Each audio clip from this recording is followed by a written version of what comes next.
Yorana et bienvenue dans ce tutoriel consacré à l'agriculture, Te Itera'a.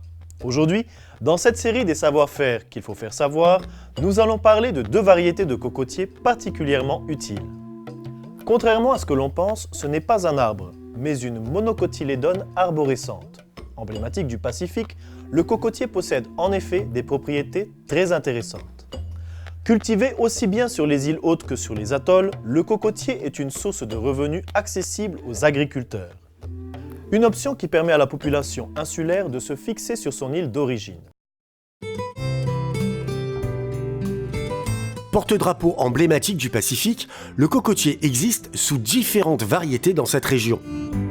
Les deux variétés cultivées en Polynésie sont le nain vert du Brésil et le grand local de Rangiroa. Le croisement entre les deux donne une variété hybride. Le grand de Rangiroa est adapté au climat local.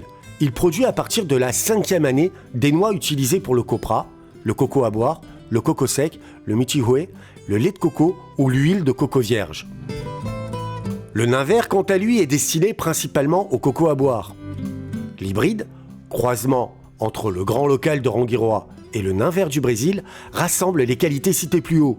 Il produit à partir de la 3e année avec une pulpe épaisse et un rendement plus élevé en noix. À l'origine, utilisée par les anciens pour la fabrication des pirogues doubles, la fibre de cocotier est utilisée de nos jours en artisanat.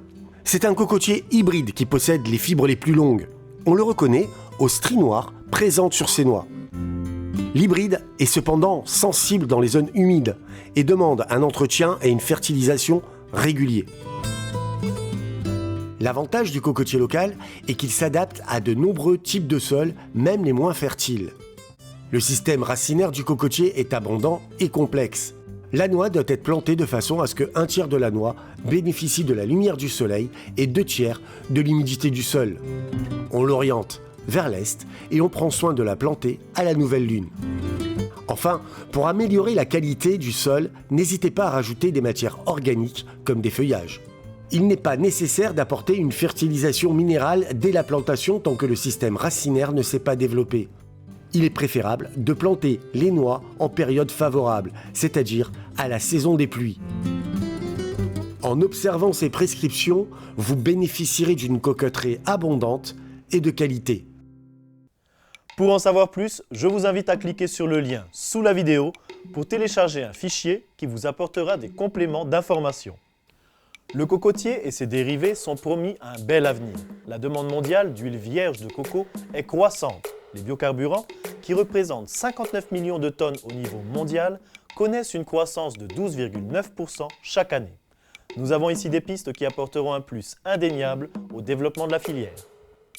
Il est possible de réaliser des plantations intercalaires avec par exemple une ligne de Tiare Tahiti ou de Nono entre les lignes de cocotiers, ou encore de planter des essences nobles en bordure de cocoteraies, To'u, Tamanu, Miro.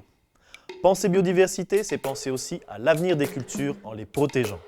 Pour ma part, je vous donne rendez-vous très vite pour un nouveau tuto et en attendant, je vous invite à vous abonner en cliquant sur la petite cloche ci-dessous. Allez, nana!